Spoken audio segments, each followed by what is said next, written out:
Welcome to the Ravensvale Coven. The Coven features short, independent stories with themes ranging from dark horror and fantasy to any other disturbing fiction. The Coven contains stories written outside the ongoing storyline of the Ravensvale universe.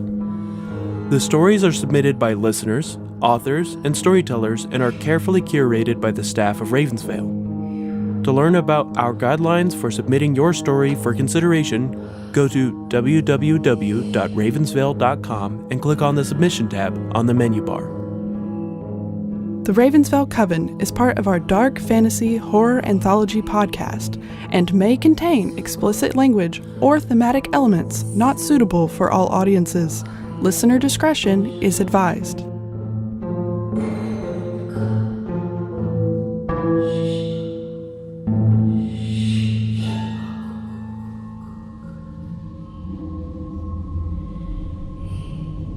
Our next storyteller is this year's Appalachian Horror Fest headliner.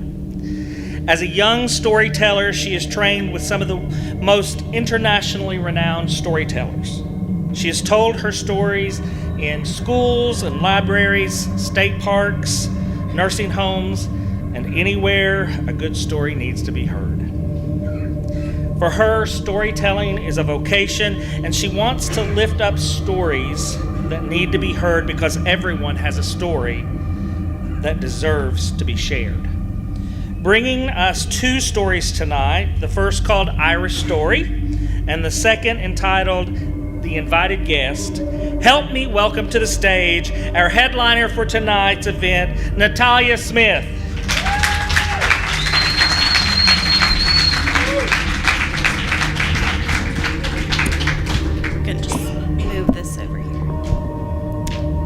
Long ago, in the fair fields and deep glens and craggy cliffs of Ireland, there was a young man who was a fiddle player.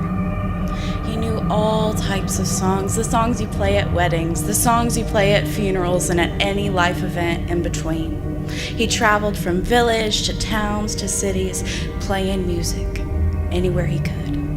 It was a good life. Got paid decent wages. He got to meet good people, hear good stories, eat good food, drink good drinks.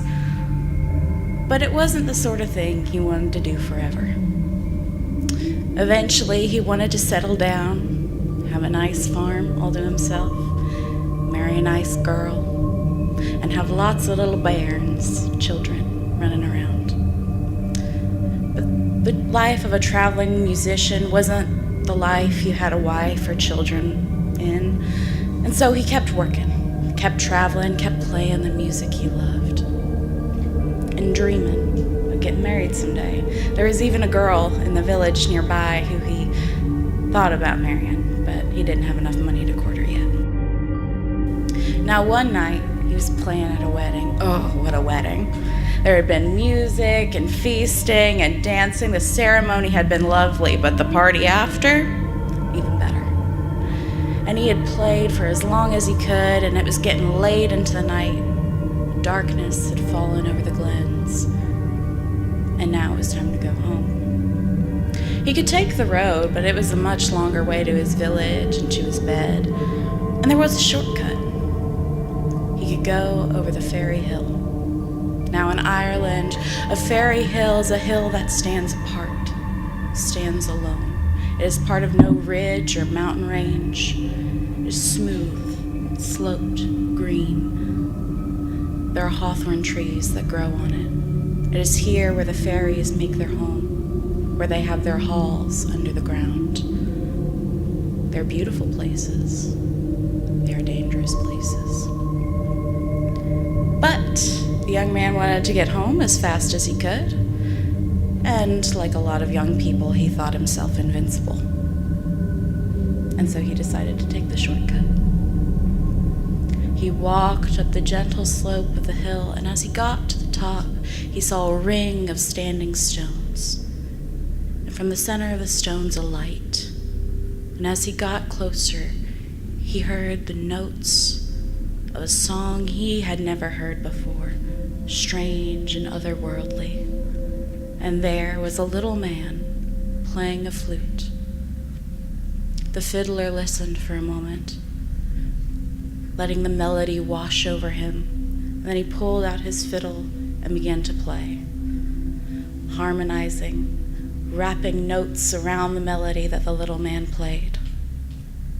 Together, the two musicians made music that floated through the darkness over the glens. And after a time, it could have been minutes, it could have been hours, who can say? The little man put down his flute, and the fiddler put down his bow and a fiddle. "You are an excellent musician," the little man said. "In a week's time, I am having a feast here at my hall. I would like you to come and play for me. You will be richly rewarded. You will have as much gold as you could want for the rest of your life. Think on it."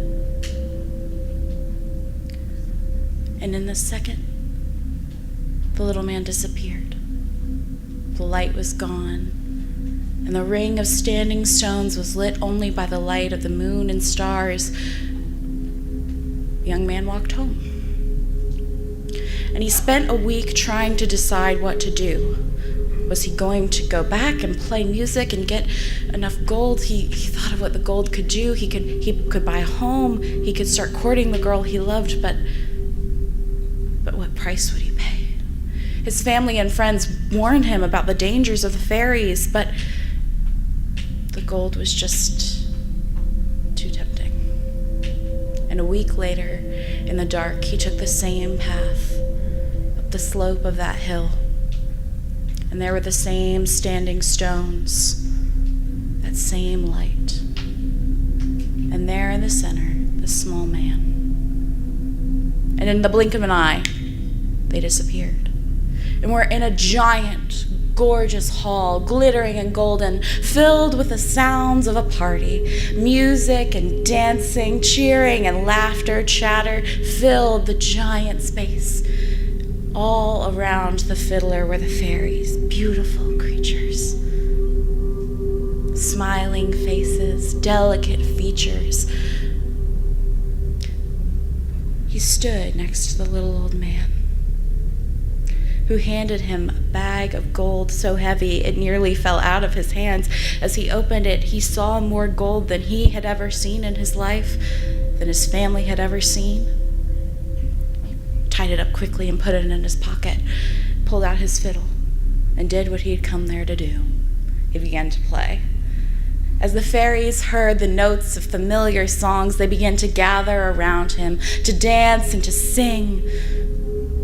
They were elegant creatures, singing like angels, dancing like the world's best dancers, smiling and laughing around him. He played the songs for dances and for weddings that he played at pubs. He played and played and played. But even the best musicians get tired. And after a while, he knew he needed to take a break. So he put down his fiddle. And as he did, the fairies brought him over to the feast. What a feast. There was food laid before him that he had never seen, never imagined, every type of food you could dream of. And then there was the drink. He could smell the beers and the wines and every sort of scent around him. It was wonderful. And the fairies pushed plates of food towards him and goblets of drink towards him. And as he went to eat and to drink, he looked around this gorgeous gilt hall, beautifully lit. But where there is light, there is darkness. And at the edge of the hall, in the dark shadows, he could see gray faces, gray hands, gray eyes, looking back at him. Silent figures circled the edge of the hall in the darkness. They were all looking at him. And they shook their heads. He put down the goblet and down the plate of food and pulled out his fiddle again. The fairies were delighted. They began to sing and dance as they had before, circling around him, spinning and laughing. He played songs that he composed on his own, songs that mimicked the natural world around him, every song he could think of. But again, he got tired. It was a long night, and so he put his fiddle down and his bow down, and as he did, the fairies again pushed plates of food towards him and the goblet of drink towards him, but his lips were sealed. And as they realized he would not take it, a change fell over the hall. The fairies began to shove the food towards him. He would not take it, and he pulled up his fiddle and began to play again. But now, whenever he slowed, whenever he stopped, the fairies began to poke at him and prod at him, scowling, biting, scratching bloody marks down his arms. He kept playing, but anytime he slowed, they attacked. And as they twirled around him now, their forms began to change. Those delicate dancing hands became claws. Those beautiful smiles became fanged things. Those delicate tones became shrieks and howls as they whirled around him, and he played. He played all the songs he knew over and over again. He played songs he composed in his head in that very moment. He played every ballad, every jig, every reel that he knew, and he kept going until he could feel the muscles in his arms shaking, until he could see the hairs of his bow breaking, until he could feel the blood on his fingertips touching the strings. And when he knew he could play no more, and his bow and his fiddle fell down, and the fairies descended upon him, there was a howl that arose from the hall as the light of sunrise pierced through the door. And in a second, he was back on top of the hill, lying in the morning dew, in the middle of the standing stones. He would have thought it was a horrible dream, but for the heavy weight of the gold in his pocket and for the blood on his hands. He gathered the gold, for he still had it. It had not changed into something else, as oftentimes the gifts of the fairies do. For he had done what the old fairy had asked. He had played the whole night through, and so he had his reward. He took his fiddle home and eventually bought himself a nice piece of land, built himself a farm. He began to court the girl in the village, and eventually they were married. They had many, many little children, and he still played. He played at weddings and funerals, traveling a little less far, but he played nonetheless. But no matter how far he traveled, he never took the shortcut again, for fear that the fairies would take him and keep him forever, like those men that had lined the edge of the halls, gray, ghostly faces who could no longer speak. The only way they could warn a stranger was a glance and a shake of the head.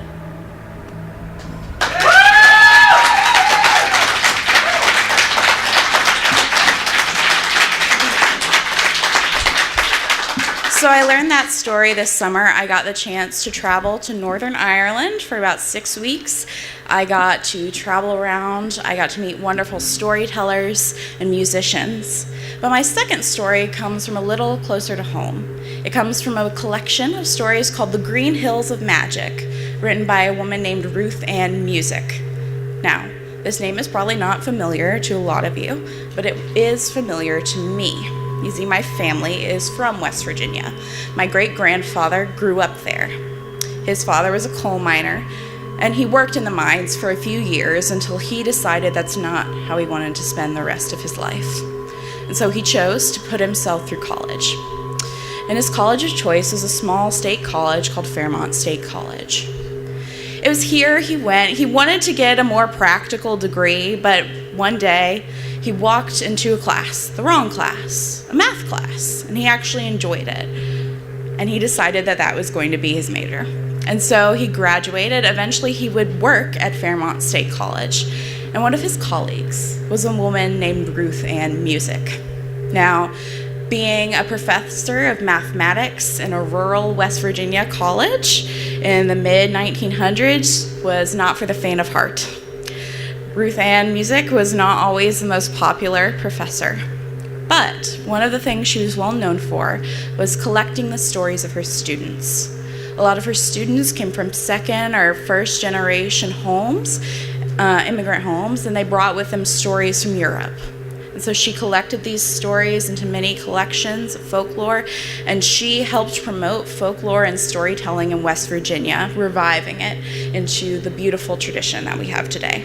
So, from the collection of Ruth Ann Musick and from my own family stories, this is The Invited Guest. Long ago, there were two men who were good friends.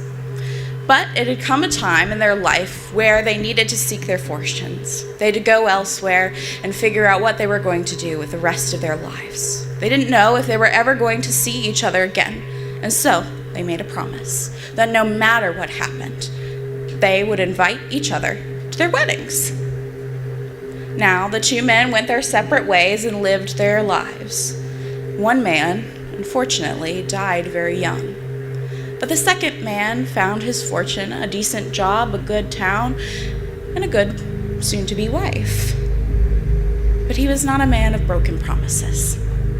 And so, on the day of his wedding, he went to the grave of his friend, and he invited him to his wedding. And before you could think or speak, there beside him was his friend. The two men embraced. It had been so long since they had seen each other. And together they went to the living man's wedding. It was a beautiful wedding. And after the ceremony, there was food and drink. It was a good time. And even though nobody seemed to see the dead man, the living man was happy his friend was there. But as the two chatted during the reception after the wedding, the dead man revealed he too was getting married that day. The living man wasn't one to break his promise, but he was a little worried about leaving his own wedding during the reception, but he had promised. And so the two men went back to the graveyard and to the other side. Now, of their journey, I cannot tell you how they got there or how long it took, but needless to say, they arrived. And what a wedding! Very different from the living man's one. His wedding had been a small, nice country wedding in a little church. It had been lovely. This was something else. A beautiful Gothic room lit by candles, people dressed in clothes the likes he had never seen. Music floated through the hall. The bride and groom looked lovely. They seemed a good fit, and the ceremony went well. Everything seemed nice, but after the wedding, he was a little anxious to get back. He didn't want to be missed. But his friend said, no, stay. You have to hear the music. And there it was, a beautiful orchestra of musicians dead and gone for centuries. The music they were making. So the two men sat and listened to a song together. They talked about their lives. Well, lives. And after the first song, the living man said, I have to get back. My wife is going to miss me. I shouldn't be gone too long. And his friend said, no, you must stay. Just one more. And so he stayed. It was beautiful music.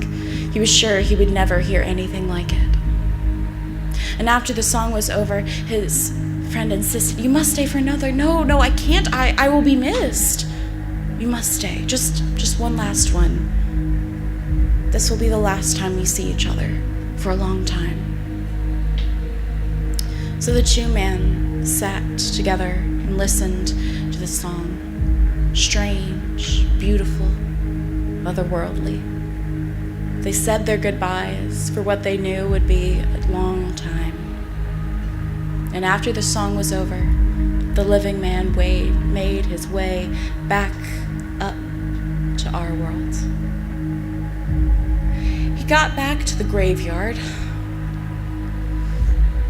and he walked down the main street, heading back to the church and to the reception and to see his bride and his family. But everything seemed off, just slightly. New names on the stores, new paint. Something was different. He couldn't even put his finger on it. As he walked down the street, he met a young boy, and he said, Can you tell me a little bit about this town? The young boy started talking, all the things he knew about the town, everybody's business. And he said, there is a funny story about this town. Long ago, it's said that somebody disappeared the night of their wedding. Oh, said the man, can you take me to the home? The person that happened to? The little boy said, sure. And along the road they went.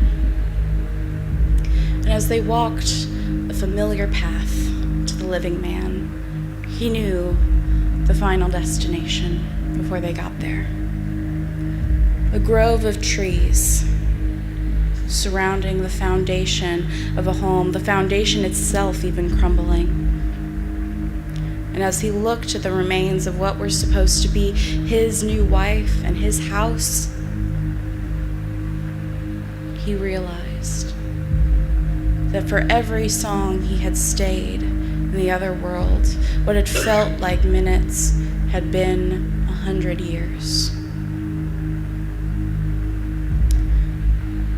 And he did not know what to do.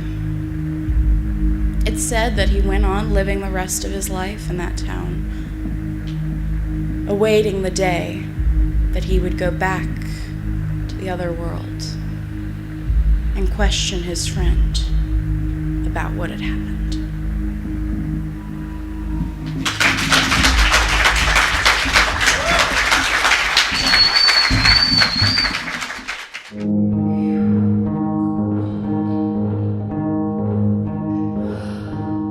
Ravensvale Coven is a production of Small Raven Media. Audio engineering and sound design by Nick Devan at Nicky D Sound. Copyrighted 2023 by Small Raven Media. All rights reserved.